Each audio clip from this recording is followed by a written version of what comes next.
the importance of limiting links with NoFollow. Okay, now I want to talk about whenever you link to another website, there are two different ways you can do it. You can do it either that you're going to pass on the page rank of your site or not pass it on. Now, what in the world does that mean? Well, Google PageRank is an arbitrary number that Google assigns to all websites that kind of reflects how powerful the site is. So the more links that a site has pointing to it, the more authority it has, and the higher page rank. The highest page rank possible is 10, and all the way down to 0. So essentially, let's say that your website is established and it's a page rank 3 and it has a lot of other sites linking to it. Well, the thing is, every time somebody links to you, it's going to count as a point. It's going to boost you up in the search engines, but every time you link to somebody else, you're going to lose a point. Now, it's a bit more complicated than that, but that's the gist. It's kind of like if you have a jar of water and you have a hole in it, some of your water is going to leak out, and that's what happens whenever somebody's pouring water into the jar. That's great, your jar is going to fill up more, but if you have a hole every time you pour stuff in, some of it's going to leak out, and that's just the way that it is.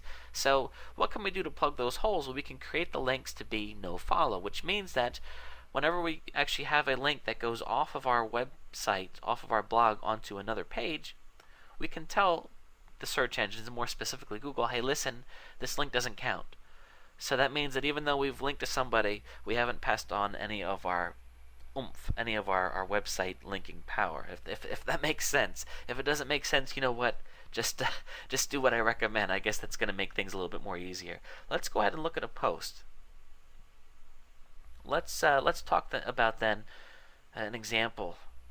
Say that you're going to link to somebody else's website in your post. That's great because it's not a bad thing to link to other people's websites, especially if they're related and especially if they're not going to steal any of your business.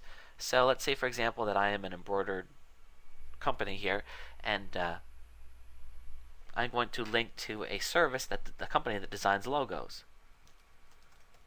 Designing a logo. Check this company out, okay? Oops.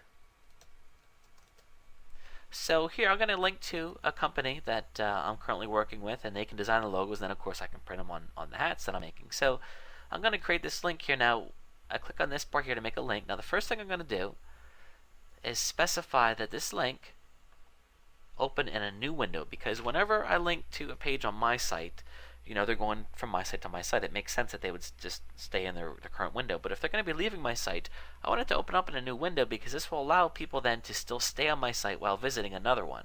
So I'm going to make sure that I denote that. I'm just going to set this link as Google. Okay, and just insert that. Now to make this link NoFollow, I actually have to go into the HTML. And here is the link. Let's see here. Down here. Here, the ahref target. Now, to make it NoFollow, we're going to write rel equals and quotes NoFollow. Okay, and now we update the post, and now I am linking this to a company. I'm still going to give the company business. I'm giving my website visitors a way to get the logo design, but they're going to do so in a way that's they're not going to leave my site, and also this link isn't going to count for a vote for this company.